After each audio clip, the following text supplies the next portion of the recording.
শাকিব খানকে নিয়ে এত আলোচনা হয় কেন? সেটা তো আমি বলতে পারবো না, সেটা আসলে আপনারা বলতে পারবেন, দর্শক বলতে পারবেন। মানে এত ইন্ডাস্ট্রিতে অনেক নায়িকা আছে যে হচ্ছে একবার যখন বলা হয়েছিল যে একটা ডাক্তার পাত্রী চাই, তখন আপনার উপর এত যোগ পড়ছিল, সেই বিষয়টা কি আবার একটু ক্লিয়ার করবে? এই বিষয়ে ক্লিয়ার করা না, ডাক্তার পাত্রী ব্যাপার না। ওই দিন আসলে আমাকে প্রশ্ন করা হয়েছিল, আমি এখনো সেটা সাসপেন্সই রেখেছি যে যে ডাক্তারের নাম শোনা যাচ্ছে সেটা আপনি কিনা।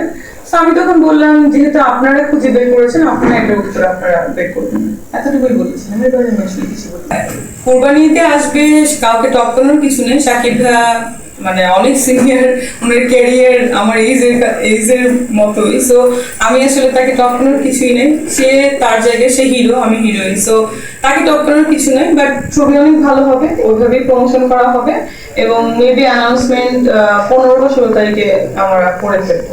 নাটক বা সিনেমা আপনার কাজের ব্যস্ততা কেমন চলতেছে? আমি তো নাটক করি না ভাইয়া, আমি ফিল্ম করি, সেটা ওয়েব ফিল্ম হোক, ওয়েব সিরিজ হোক। এটা আসলে আগে করতাম না, এখন যেহেতু ওয়েবের ট্রেন চলছে তো ওয়েব ফিল্ম শুরু করেছি, এটাই ফার্স্ট। আপু, আমরা দেখেছি যে শুটিং এ ছিলেন, শুটিং করছেন, সেই শুটিং কেমন ব্যস্ততার মাঝে হতে? হ্যাঁ, শুটিং এ এখনো শুটিং নিয়ে বিজি। শুটিং এর একটা সিকোয়েন্সই আছে আমার, তো এটার মাঝখানে আপনার সাথে কথা বলা খুবই ভালো হচ্ছে। ওই ফিল্মটা একটা সিরিজ হবে বেসিক্যালি। আগে সাইকো নামে হচ্ছে এটা, তো সাইকো 1 এটা, তো সাইকো 2 আসবে। সো এখানে আমার স্টোরিটা জাস্ট একটু বলবো, বেশি বলা যাবে না, নাহলে তো মানুষ দেখবে না। হচ্ছে আমি সবাইকে কিল করি, এটাই। বাট ফার্স্টে বোঝা যাবে না, একটু মিস্ট্রি থাকবে। কিছু নতুন হিরো নিয়ে কাজ করছেন? না, আমার এই ছবিতে কোনো হিরো নেই। আমার ওই ফিল্মে আমি হিরো, আমি হিরোইন, বিকজ এখানে 7 জনের সাথে আমার অ্যাফেয়ার থাকে, 7%। সো 7 জনকে নিয়ে একটা স্টোরি, শুধু 7 জন না, আবার এখানে মা থাকে, মেয়ে থাকে, অনেকে, অনেক বিগ। আপনারা তো আজকে আসছেন, একটা ছোট পার্ট দেখেছেন সকালে। সো এটার অনেক কিছু হয়ে গেছে আগে। কি মেসেজ আছে এটার ভিতরে দর্শক দেখতে? এটা ওয়েব ফিল্মের মেসেজ আমি বলা যাবে না, এটা যখন আসবে ট্রেলার বা টিজার, এটা এমনি দেখবেন। আরেকটা জিনিস জানতে চাই, তোর কেমন ব্যস্ততা থাকছে সবাই কাজ নিয়ে? ব্যস্ততা প্রচুর। আমি আসলে এই যে এসেই অনেক ইন্টারভিউ শুটিং নিয়ে বিজি, তারপরে অনেকদিন পরে আবার কাজ শুরু করা হয়েছে। দেশের অবস্থা একটু সবার কাজ স্লো থাকার কারণে, তো এসে অনেকগুলো কাজ শুরু করেছি। কাজ শুরু করার পরে আবার কিছু ইন্টারভিউ ছিল, কিছু টিভিসি ছিল, আর এইটার শিডিউল দেওয়া ছিল 7 দিন শুটিং করা হয়েছে, আরো 4 দিন বাকি আছে এটার। বাট ওনাদের টোটাল শুটিং হচ্ছে 22 দিনের। সো এভাবেই আজকে আমার লাস্ট শুট এটার, লাস্ট হচ্ছে এই পার্টে, লাইক কি বলে, এই শিডিউলের আমার লাস্ট। আবার আমি 12 তারিখে দেশে ব্যাক করব, তখন আবার শিডিউল নেওয়া হবে 4 দিন। আপনি বড় পর্দায় দেখছি না, বড় পর্দায় তো কাজ করছি। বড় পর্দায় আমার কোরবানিতে একটা ছবি আছে, এটা ইম্পর্টেন্ট, এবং সেটার অ্যানাউন্সমেন্ট আসবে 15 তারিখে। আমরা একটা প্রেস মিট করবো এবং অনেক বড় ডিরেক্টর, এন্ড ওটা খুব অন্যভাবে করা হচ্ছে, এটা এখন বলা যাবে, এটা একটা সারপ্রাইজ। না, বাংলাদেশেই থাকবে, কারণ কলকাতার আর্টিস্ট এখন কাজটা একটু ডিফিকাল্ট, পারমিশন পাওয়া যাচ্ছে না, পারমিশন নিয়ে ঝামেলা হচ্ছে এবং সবকিছু একটু ঝামেলা হচ্ছে। এই জন্য এখন বাংলাদেশি হিরো তো অনেক ভালো, শুধু কলকাতা নিয়ে কাজ করতে হবে কেন? অনেকেই তো কলকাতার আর্টিস্ট নিয়ে কাজ করছে। আমি নিজেই করেছি কলকাতার, আমি হিরোর সাথে, আমি সৌমের সাথে কাজ করেছি, সূর্যের সাথে কাজ করেছি, আমি হিরোনের সাথে আমার কাজ করেছি।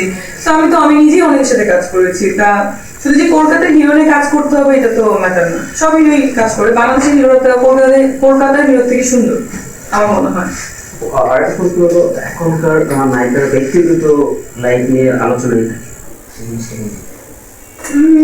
আমি ব্যক্তিগত লাইফ নিয়ে কখনো আলোচনায় থাকছি কিনা আমি জানি না, সবাই স্টোরি করে যে থাকি, তো ভালো, যে যেভাবে আলোচনায় থাকতে পারে, ইটস ওকে। নায়িকারা অল্প সময় ইন্ডাস্ট্রিতে এসে গাড়ি বাড়ি করে থাকে। আমি অল্প সময় ইন্ডাস্ট্রিতে আসিনি, অলরেডি 10 ইয়ার্স করে ফেলে অল্প সময় এসে। সেটা অনেককে জিজ্ঞেস করেন, আপনি আমাকে কেন জিজ্ঞাসা করছেন? তারপর বিয়ে করতেছেন কবে? বিয়ে নিয়ে আসলে এখন কিছু বলা যাবে না।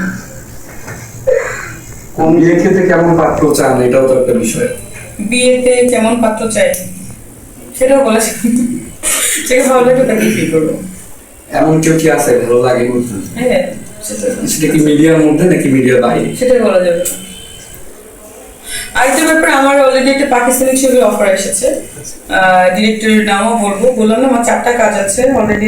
একটা তো ওয়েব ফিল্ম শেষ হলো, আর 3টা কাজ, এটা আমি 12 তারিখে আসার পরে এটার একটা সারপ্রাইজ থাকবে। তো আমি চাচ্ছি সব দেশের ছবি করবো, ইন্টারন্যাশনাল ভাবে যদি ছবি করা যায় আমি করবো।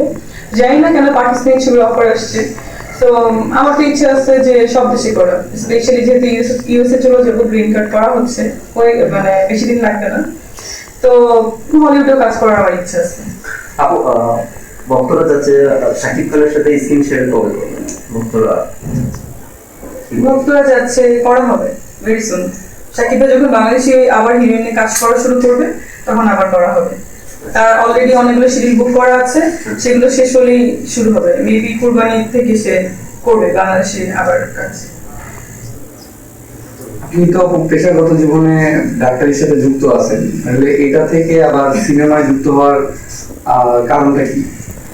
আমি যখন ইন্টারমিডিয়েট ফার্স্ট ইয়ারে পড়ি তখন আমি ইন্ডাস্ট্রিতে এসেছি। তখন আমি ডাক্তার ছিলাম না, কিছুই ছিলাম না, তখন আমি একটা নর্মাল মানুষ ছিলাম। সো আমি মিডিয়াতে এসে নায়িকা হওয়ার পরেই আমি ডাক্তার হয়েছি।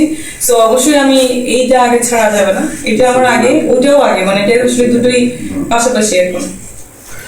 আপু ঈদে হচ্ছে আপনার যে সিনেমাটা আসতেছে তো একটা চমক বললেই চলে, শুভকামনা।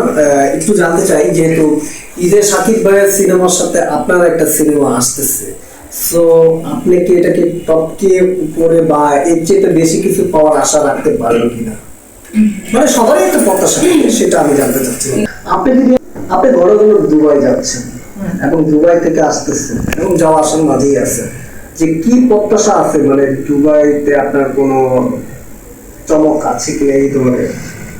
দুবাইতে আমার 7 বছর পিআর করা পার্মানেন্ট রেসিডেন্স। সো এখন কেন দুবাইয়ের নাম আসতেছে এটা আমি জানি না। সো দুবাইতে আমার যাওয়াই লাগে, এবারও আমি যাচ্ছি, আবার 12 তারিখে আসবো। প্রতি মাসেই আমার যাওয়া লাগে, ওইখানে আমার ক্লিনিক আছে, আমাদের অন্য বিজনেস আছে, আমাদের অ্যাজ লাইক কি বলে প্রপার্টি বিজনেস আছে, আমাদের কারের বিজনেস আছে। সো ওখানে তো আমার যাওয়াই লাগে। আর আমি তো আসলে দেশে এত কমফোর্টেবল না দেশে থাকা। আমার আসলে ছোটবেলা থেকে ইচ্ছে ছিল আমি দেশে বেড়ে সেটেল হবো। তো ওইখান থেকে আসলে বাংলাদেশটা আমার এত ভালো লাগে যে আসলে বাংলাদেশ ছাড়তে পারি না, এই জন্য আসা যাওয়ার মধ্যেই থাকে। বাংলাদেশে এত কমফোর্টেবল না হওয়ার কারণটা যদি একটু বলেন।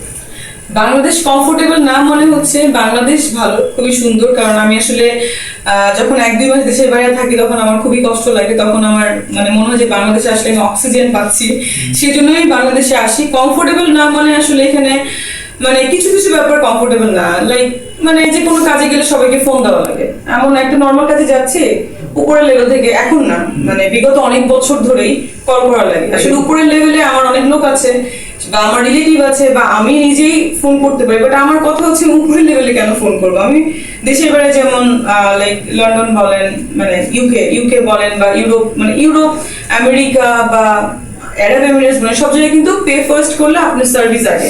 এবং দেখা যায় যে বিল ক্লিনটন থেকে শুরু করে সবাই সিরিয়ালে দাঁড়িয়ে কিন্তু কাজ করে, বাট বাংলাদেশে শুধু ফোন করতে হয়, যে কোনো একটা ছোট কাজ সেটার জন্য ফোন করতে। তো এই জিনিসগুলো আমার ভালো লাগে না।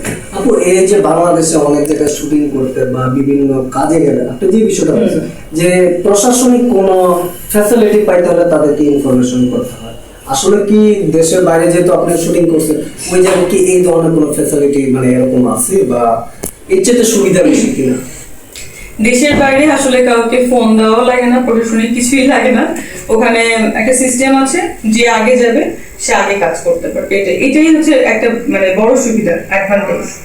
বর্তমান সময়ে নারীদের একটা মানে কি বলবো যে নিরাপত্তার একটা বিষয় আছে, যে নারীরা সেফটি কিনা, আপনি এটাকে কি মনে করেন? দেখেন, আমি বাংলাদেশে থাকি খুব কম সময়, 15-20 দিন। আমি আসলে 15-20 দিন এরকম মানে শুনেছি, নিউজ দেখেছি, অনেক রেপ হচ্ছে বা অনেক চিন্তাই হচ্ছে। তো আসলে একটা লাইক কি হয়, এখন তো